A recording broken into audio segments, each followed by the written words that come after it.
नमस्कार दोस्तों, स्वागत आप सभी का आपके अपनी YouTube channel ITI foundation classes में। तो आईटीआई एग्ज़ाम्स की शानदार तैयारी के लिए जो है आज की इस वीडियो में मैं डिस्कस करूंगा ITI electrician trade second year वाले स्टूडेंट्स के लिए ओल्ड पेपर। ठीक है, ये ऑलरेडी पेपर जो है 21 जुलाई 2023 को हुआ था और इसमें कंप्लीट जो क्वेश्चन है वो विद सॉल्यूशन जो है इस वीडियो में डिस्कस करने वाला हूँ।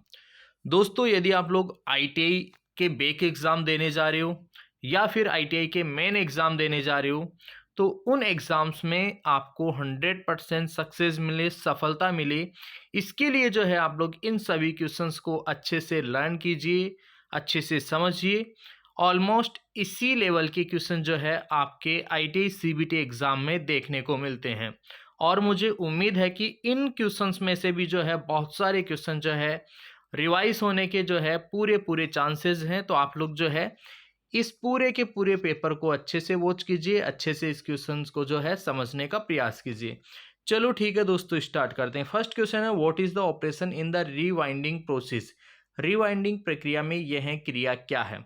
तो आइए यहाँ पे देख लेते हैं। Option removing of wages, wages को हटाना। सेकेंड ऑप्शन है वाइंडिंग निकालना। थर्ड ऑप्शन है खांचों की सफाई और डी ऑप्शन है वाइंडिंग तार काटना।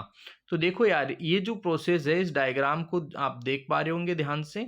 तो इस प्रोसेस को हम बोलते हैं वेजेस को हटाना। इस प्रोसेस को बोलते हैं वेजेस को हटाना। तो ऑप्शन ए जो है इसका करेक्ट आंसर हो जाएगा। चलो ठीक है दोस्तों, बढ़ते हैं नेक्स्ट क्वेश्चन की ओर। एसी और डीसी दोनों में किस प्रकार के रिले का उपयोग करते हैं? तो दोस्तों, आप सभी को बताना चाहूंगा कि एसी और डीसी में जो है इम्पल्स टाइप रिले का हम उपयोग करते हैं। एसी और डीसी दोनों में जो है इम्पल्स टाइप रिले का हम उपयोग करते हैं। तो ऑप्शन सी इसका करेक्ट आंसर होगा। बढ़ते हैं नेक्स्ट क्वेश्चन की ओर। आइए, नियम के अनुसार घरेलू वायरिंग में उप परिपथ को जलाने के लिए अनुमेय भार कौन सा है? देखो यार, यहाँ पे बोला गया है लाइटिंग के लिए। लाइटिंग सब सर्किट जो है उसमें जो भार है वो 800 वाट रखा जाता है। ठीक है, 800 वाट जो है 800 वोट जो है लाइटिंग और फैन वाला जो लोड है उसमें। और एक होता है पावर उप परिपथ पावर, उसमें जो है 3000 वाट हम रख सकते हैं। बट यहाँ पे फिलहाल लाइटिंग सब सर्किट के लिए पूछा गया था, तो इसमें राइट आंसर हो जाएगा ऑप्शन सी। चलो ठीक है दोस्तों, बढ़ते हैं नेक्स्ट क्वेश्चन की ओर। अल्टरनेटर को कैसे रेटेड किया जाता है? मतलब अल्टरनेटर की रेटिंग किस में होती है? तो दोस्तों, अल्टरनेटर और ट्रांसफार्मर दोनों की रेटिंग जो है केवीए या फिर एमवीए में हम करते हैं। तो यहाँ पे अल्टरनेटर की रेटिंग हमसे पूछी गई थी और इसका राइट आंसर हो जाएगा केवीए। बढ़ते हैं दोस्तों नेक्स्ट क्वेश्चन की ओर। नेक्स्ट क्वेश्चन है, कंट्रोल पैनल वायरिंग में प्रयुक्त सामग्री क्या है? तो दोस्तों यार, इसका जो है राइट आंसर आप लोग इजीली बता सकते हो। ये जो सामग्री है ये कौन सी है? देखो, एक बिल्कुल स्ट्रिप के जैसा लग रहा है, तो इसे हम बोलते हैं केबल बाइंडिंग स्ट्रिप। ठीक है, केबल बांधने की पट्टी। ऑप्शन 20 का करेक्ट आंसर होगा। इसके बाद में दोस्तों बढ़ते हैं नेक्स्ट क्वेश्चन की ओर। कौन सी डिवाइस अनुक्रमिक नियंत्रण प्रणालियों में संचालन को नियंत्रित करती है? देखो यार, समझना, कौन सी डिवाइस अनुक्रमिक नियंत्रण control system, sequence control system के लिए पूछा गया था। तो यहाँ पे जो है अनुक्रमिक नियंत्रण प्रणालियों में टाइमर का हम यूज करते हैं। ऑप्शन सी जो है इसका करेक्ट आंसर हो जाएगा। चलो बढ़ते हैं नेक्स्ट क्वेश्चन की ओर। नेक्स्ट क्वेश्चन है, डीसी जनरेटर का सिद्धांत क्या है? तो डीसी जनरेटर का सिद्धांत तो आप सभी को पता है, Faraday's law of electromagnetic induction. Option D इसका करेक्ट आंसर होगा। नेक्स्ट दोस्तों बढ़ते हैं क्वेश्चन नंबर 8। एसी 3 फेज प्रेरण मोटर की तुल्यकालिक गति ज्ञात करने का सूत्र क्या है? तो यार, इसका सूत्र इजीली आप लोग बता सकते हो। NS बराबर 120F/P होता है। तो यहाँ पे राइट आंसर हो जाएगा ऑप्शन बी। ठीक है, चलो बढ़ते हैं नेक्स्ट क्वेश्चन की ओर। नेक्स्ट क्वेश्चन है, डीसी 4 पॉइंट स्टार्टर में होल्डिंग कॉइल से जुड़े श्रेणी प्रतिरोध का उद्देश्य क्या होता है? डीसी 4 पॉइंट स्टार्टर में आप सभी को पता है होल्डिंग कॉइल से एक जो है प्रतिरोध जुड़ा होता है। उस प्रतिरोध का यूज जो है वो होता है limit current in holding coil. जो होल्डिंग कॉइल है उसमें करंट को सीमित करना जो है उसका कार्य होता है। तो ऑप्शन बी जो है इसका करेक्ट आंसर होगा।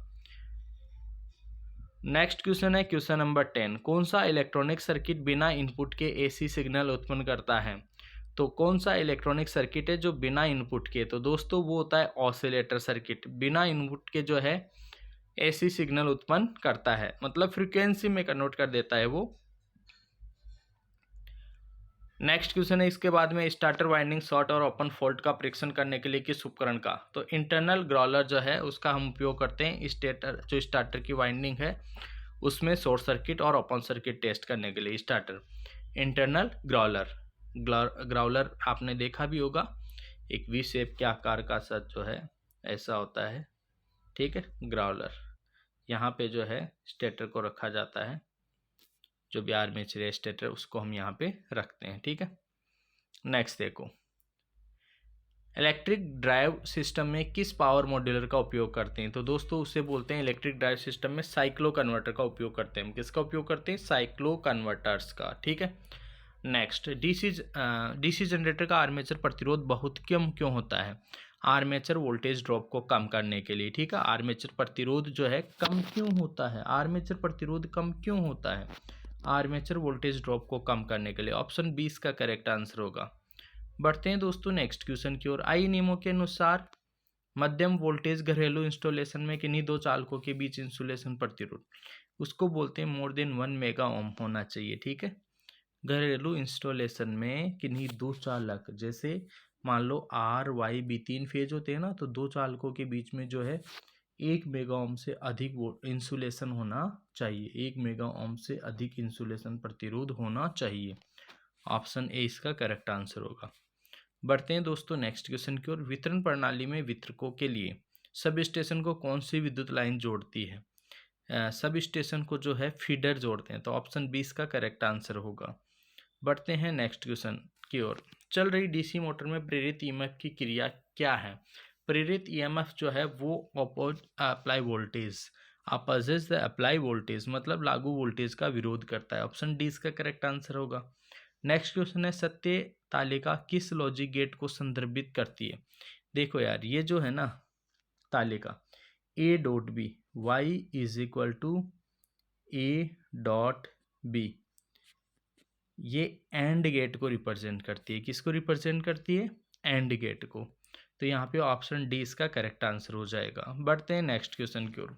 बड़ी क्षमता के डीसी जनरेटर योग बनाने के लिए किस धातु का उपयोग किया जाता है, बड़ी क्षमता के जो डीसी जनरेटर है उसके लिए हम रोल्ड स्टील का उपयोग करते हैं। किसका उपयोग करते हैं दोस्तों, रोल्ड स्टील, ठीक है, या फिर सिलिकॉन स्टील भी बोल सकते हैं। बाकी रोल्ड स्टील जो है स्टील होता है एक तरीके से, योक के लिए जो है पूछा था इसने, तो स्टील ही आएगा, रोल्ड स्टील वो भी, ठीक है। नेक्स्ट देखो, एक डिस्चार्ज सेल के आंतरिक प्रतिरोध में क्या प्रभाव होता है, डिस्चार्ज सेल के आंतरिक प्रतिरोध में क्या प्रभाव होता है, आंतरिक प्रतिरोध क्या हो जाता है दोस्तों, बढ़ जाता है यार, ठीक है। डिस्चार्ज सेल मतलब बिल्कुल न्यूट्रल है, ठीक है, उससे वोल्टेज नहीं मिल रहा, तो उसका जो है आंतरिक प्रतिरोध क्या हो जाएगा, बढ़ जाएगा, इंक्रीज्ड। ऑप्शन है इसका करेक्ट आंसर होगा। बढ़ते हैं दोस्तों नेक्स्ट क्वेश्चन की ओर। हार्ड डिस्क ड्राइव के लिए किस प्रकार की सिंगल फेज प्रेरण मोटर, हार्ड डिस्क ड्राइव के लिए यार बहुत ही सिंपल सा स्टेपर मोटर हम प्रयोग करते हैं।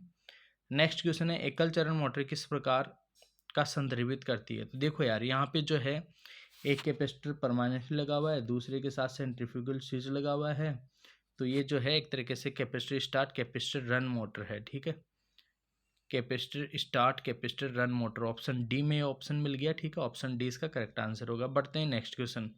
ध्वनि रिकॉर्डिंग उपकरणों के लिए हिस्टैरिसीस मोटर उपयुक्त है, हिस्टैरिसीस मोटर इसलिए उपयुक्त है ध्वनि रिकॉर्डिंग क्योंकि ये नॉइसलेस ऑपरेशन होता है इसका, शांत प्रचालन है, जब चलती है ना तो आवाज़ नहीं करती तभी तो ध्वनि को रिकॉर्ड कर पाएगी, ठीक है। जिस ध्वनि को रिकॉर्ड करना है उसको तभी रिकॉर्ड कर पाएगा वो जब वो खुद नॉइस ना उत्पन्न करे, तो नॉइस लेस ऑपरेशन होता है इसका। चलो बढ़ते हैं नेक्स्ट क्वेश्चन की ओर। 1000 आरपीएम पर 6 ध्रुव वाले एक अल्टरनेटर की आपूर्ति आवृत्ति क्या है, तो इसकी आवृत्ति आप लोग निकाल दोगे यार, एन बराबर 120 एफ बटा पी वाले फॉर्मूले से। पोल्स की संख्या दे रखी है, ये दे रखी है, एफ ज्ञात करना है, पी इधर आके गुणा हो जाएगा, ठीक है, और 120 का भाग लग जाएगा, तो ये 50 हर्ट्ज आ जाएगा, ठीक है, राइट। 1000 गुणा 6 बटे 120 ऐसे आ जाएगा, आंसर निकालोगे तो 50 हर्ट्ज जाएगा। चलो बढ़ते हैं नेक्स्ट क्वेश्चन की ओर। एसी ड्राइव में एसी मोटर की गति को कौन सा उपकरण नियंत्रित करता है, एसी मोटर की गति को micro processor based electronic device होती है जो उसको कंट्रोल करती है एसी ड्राइव में, ठीक है। ड्राइव में याद रखना, एसी ड्राइव में एसी मोटर जो है उसको माइक्रो प्रोसेसर आधारित इलेक्ट्रॉनिक उपकरण होता है जो उसकी स्थिति जो गति को जो है नियंत्रित करता है। नेक्स्ट है सिलिकॉन ट्रांजिस्टर के संचालन के लिए बेस एमीटर जंक्शन में न्यूनतम वोल्टेज 0.6 से 0.7। सिलिकॉन सिलिकॉन के लिए 0.7 होता है, जर्मेनियम के लिए 0.3 होता है, ठीक है। तो 0.6 से 0.7। बढ़ते हैं नेक्स्ट क्वेश्चन की ओर। अल्टरनेटर के ईएमएफ समीकरण की गणना करने का सूत्र अल्टरनेटर के लिए, तो ये तो सभी को पता होगा, 4.44 KD/KC/F/T 5, ठीक है, 5FT, ठीक है। ऑप्शन बी इसका करेक्ट आंसर हो जाएगा। बढ़ते हैं नेक्स्ट क्वेश्चन की ओर। डीसी जनरेटर में प्रेरित ईएमएफ की दिशा ज्ञात करने के लिए आ रही है, तो आप सभी को पता होगा फ्लेमिंग्स राइट हैंड रूल हम प्रयोग करते हैं, ठीक है। और बल की दिशा ज्ञात करने के लिए फ्लेमिंग्स लेफ्ट हैंड रूल, और जो उत्पन्न विद्युत वाहक बल है उसकी दिशा ज्ञात करने के लिए Fleming's right hand rule. Option C इसका करेक्ट आंसर होगा। बढ़ते हैं दोस्तों नेक्स्ट क्वेश्चन की ओर। 3 कला मोटर में वाइंडिंग के बीच कला विस्थापन, 3 कला के अंदर यार देखो RYB 3 कला, तीनों के बीच में 120 डिग्री का कोण होता है, ठीक है। तो ऑप्शन बी यहाँ पे करेक्ट आंसर हो जाएगा। बढ़ते हैं दोस्तों नेक्स्ट क्वेश्चन की ओर। एक्स जो है वो किसे बताता है, यार देखो ये लगी हुई है, ठीक है। ये क्या लगी हुई है, इनको क्या बोलते हैं, स्लिप रिंग्स बोलते हैं, स्लिप रिंग्स, ठीक है। ऑप्शन सी इसका करेक्ट आंसर हो जाएगा। नेक्स्ट एक साधारण इन्वर्टर में महत्वपूर्ण चरण क्या है। इन्वर्टर में महत्वपूर्ण चरण क्या है दोस्तों, इन्वर्टर जो है वो डीसी को एसी में कन्वर्ट कर देगा, ठीक है। तो यहाँ पे ये राइट आंसर हो जाएगा, डीसी को एसी में। ऑसिलेटर क्या करेगा, ऑसिलेशन उत्पन्न करेगा, एम्पलीफायर उन ऑसिलेशंस को बढ़ाएगा, और ट्रांसफार्मर जो है वो आउटपुट को और बढ़ा देगा। तो ये स्टेजेस होती है दोलक, एम्पलीफायर और ट्रांसफार्मर, ठीक है। ऑप्शन सी इसका करेक्ट आंसर होगा। बढ़ते हैं दोस्तों नेक्स्ट क्वेश्चन की ओर। अल्टरनेटर के समांतर संचालन से पहले किस स्थिति को संतुष्ट किया जाता है दोस्तों, फेज सीक्वेंस होना चाहिए। सबसे पहले है फेज अनुक्रम समान होना चाहिए।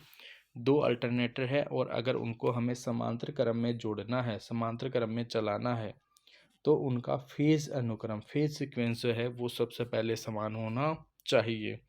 Next question, what is the function of collar. Collar का क्या कार्य है, इस कॉलर का कार्य क्या है दोस्तों, यार आप सभी को पता होगा, बहुत इजी सा है ये तो, ठीक है। ये जो कॉलर हल्का सा बेंड सा है, इसका क्या कार्य होता है, तो इसका कार्य होता है क्षेत्र के चारों ओर इंसुलेशन प्रदान करता है। जो क्षेत्र है उसके चारों ओर इंसुलेशन प्रदान करता है। Next question, question number 33। कौन सा प्रतिरोध एक सामान्य एमीटर एम्पलीफायर में वोल्टेज लाभ को निर्धारित करता है। कौन सा प्रतिरोध एक सामान्य एमीटर एम्पलीफायर में वोल्टेज लाभ को निर्धारित करता है। कौन सा प्रतिरोध एक सामान्य, तो कौन सा प्रतिरोध है दोस्तों, यहाँ पे इसका राइट आंसर हो जाएगा अपने पास में RL, लोड रेजिस्टेंस, ठीक है। कौन सा रेजिस्टेंस, लोड रेजिस्टेंस जो है RL, ये वाला load resistance RL, load resistance, ठीक है।